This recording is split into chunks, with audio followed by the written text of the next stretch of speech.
morning. Welcome to the Janus Way Podcast. Here we discuss alternative therapies and solutions to life's problems. And on this episode, we'll be discussing ibogaine as an alternative to MMT therapy.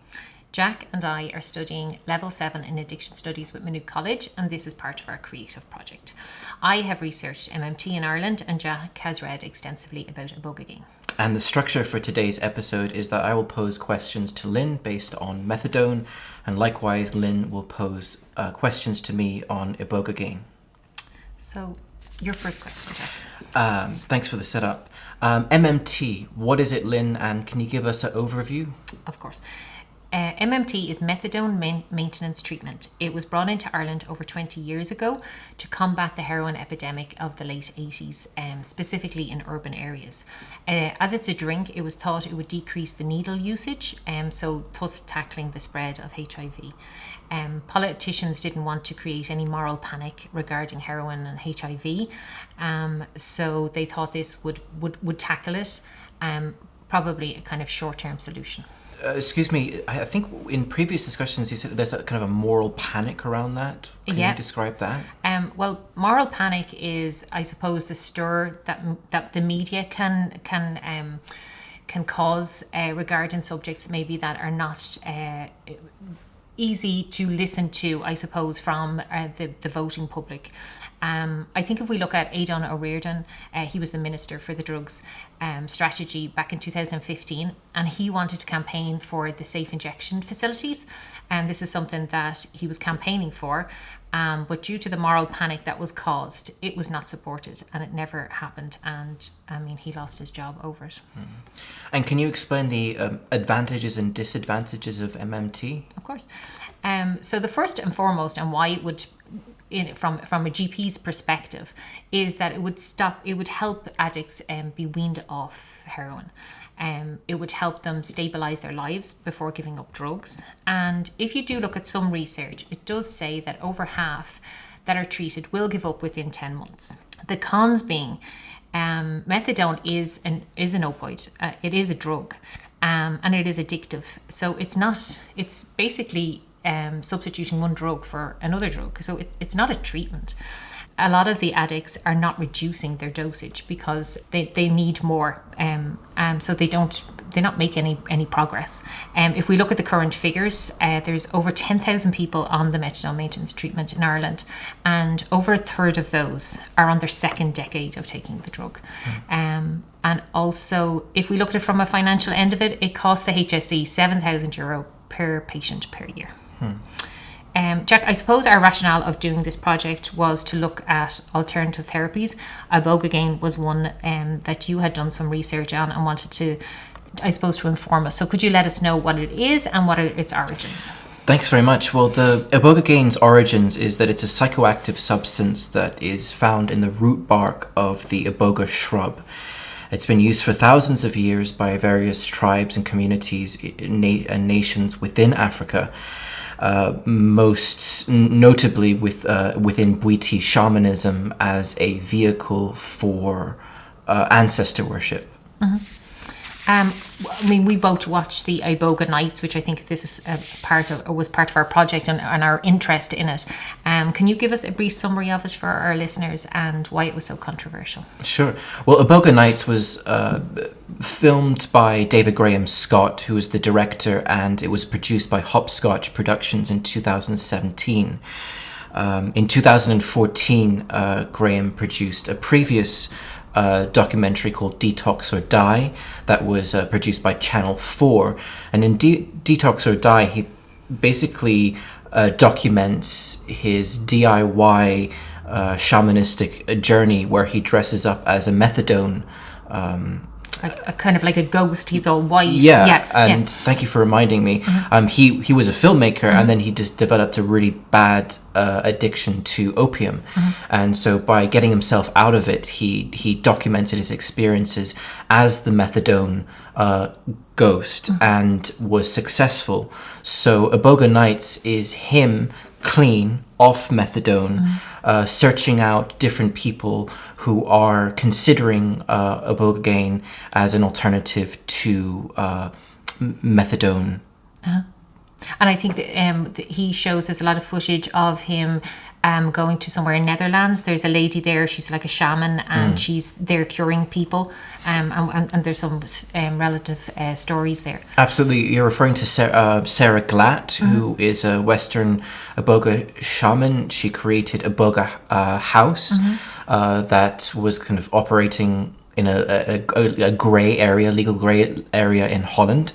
And they're kind of mixed reviews. One Australian lady who severely hurt her back was prescribed methadone capsules, and she says that she became a legal addict. And through this Iboga experience, she came out the other side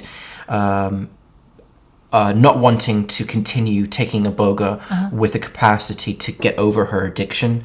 There was another Dutch woman who was similarly, she had an opioid dependency problem. She was successful coming out the other side. However, there was one man from Glasgow who was shipped to the A&E because he had underlying heart condition in which the Iboga gain revealed. And I think this is probably where the focus where the media focused on this death, because am I right in saying that she was closed, her home was closed down, or her house, her facility where she was doing this? Absolutely. That is a preceding one where a person has a bad trip on the Iboga experience and throws themselves onto a motorway. Okay. And in the film they document that Scott comes back and he's like, and at that point Sarah Glatt's has been told not to continue to practice. Yeah. I suppose a lot of it, the focus is on the deaths. But if we look at our own statistics in Ireland, 182 people died in drug overdoses involving methadone over a 2-year period. That research has come from the NDRDI. But there has been more. I mean, am I right in saying it's legal in New Zealand and Mexico, and there is current research there? Yeah, absolutely right. And that research that you're referring to was conducted by MAPS Canada, the Multidisciplinary Association for Psychedelic Studies. And you're absolutely right. In New Zealand and Mexico, ibogaine is legally prescribed within private practice. And one study conducted in 2018 by Geoffrey Nuller and his associates did a longitudinal observational study, which means they observed 14 participants over 12 months in their ibogaine treatment. And the methodology that they use, that some people from the addiction field might be au fait with, is the Addiction Severity Index Light, the Beck's Depression Inventory, and the Subjective Opioid Withdrawal Scale. So, long story short, the findings were that 8 of 14 participants reported significant improvements in the Beck's Depression Inventory and in the Addiction Severity Index. 4 people of partial data said that there were significant improvements in family and social status problems. They perceived their environment differently, and there was one death. That death was due to an underlying heart failure. I suppose that was an interesting that you brought up there about, I suppose, reintegration and moving on from the drug. And it's something that methadone, in contrast, isn't doing. Again, referring to research by Trinity College. Actually, in a recent article in the Irish Times just last month, where they had interviewed people that have been on methadone, and they described it as a ball and chain, and that the doctors rarely assist them in helping them come off. Also, I found some research there just again with regards to the stigma, and I quote, "The stigmatization of people who seek treatment for drug problems has serious implications for policy, since it's clearly undermined the goals of reintegration.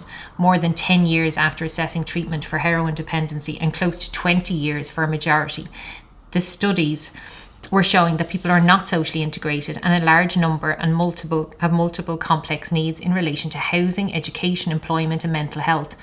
If the goals of rehabilitation and recovery are to be attended, the aim of tackling and reducing stigma towards people with a history of drug problems must be taken seriously." And that's Paula Maycock, who works in Trinity College as well. So I suppose the stigma and the other issues that involve drug addiction aren't being tackled and aren't being supported by our country here. And when we see with ibogaine, it does deal with the trauma that maybe people that are using drugs as a coping mechanism, that ibogaine does deal with them on a kind of a spiritual level. That's precisely right. Well, if we ibogaine is a psychedelic, and the psychedelic means mind manifesting, which essentially means you take a psychedelic and it reveals what's going on in the background of your own mind, and trauma would definitely be one of those things that is in the back of the mind. I suppose looking at research as well, that sometimes drug is needed to deal with this. There is current research being put into trials that the FDA actually are approving for the active component that is in ecstasy, MDMA, for helping treat post-traumatic stress. And the hope would be that if these trials are supported and approved, that would help with public opinion and could help with this ibogaine debate. Yeah, definitely. If MDMA trials being authorized by FDA is a huge step in breaking down any moral panic. Exactly. So from that, Jack, do you think we'll see ibogaine in Ireland? I wouldn't hold my breath, Lynn. Why would that be? Well, as we've been discussing, ibogaine has a trifecta of factors. Two of them for it and one of them against. The two things is that the evidence reveals that ibogaine affects the opioid receptors on a chemical level. On the second one is the mystical experience, which, as you've mentioned, Selena Morgan in a 2017 article called Tripping Up Addiction kind of contextualizes ibogaine amongst another family of visionary plants that produce similar mystical experiences that provide individuals with the space and perspective in which to incorporate insight into their everyday life. But the main thing that it's got going against it is its the underlining heart complications. Because when people take ibogaine, it brings down the heart significantly, and that's potentially fatal with anyone with an underlying complication.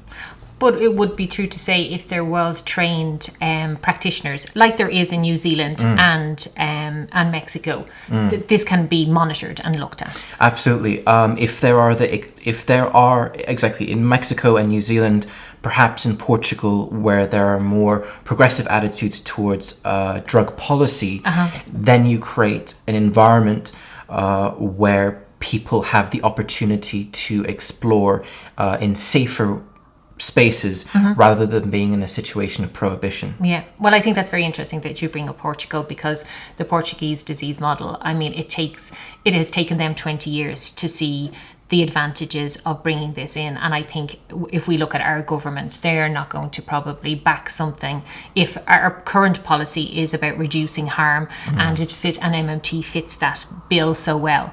Our politicians are not going to bring in new legislation to change this, because their own political legacy will not see that, because it will take the 20 years for it for them to see it. And I think what we can quote there, which I think is very relevant to end this, is that methadone is purely a pharmacological treatment which serves to act as a form of social control on a highly problematic and otherwise difficult to manage group. Couldn't say it better. Thank you very much, Jack, for all your insight. Thank you, Lynn.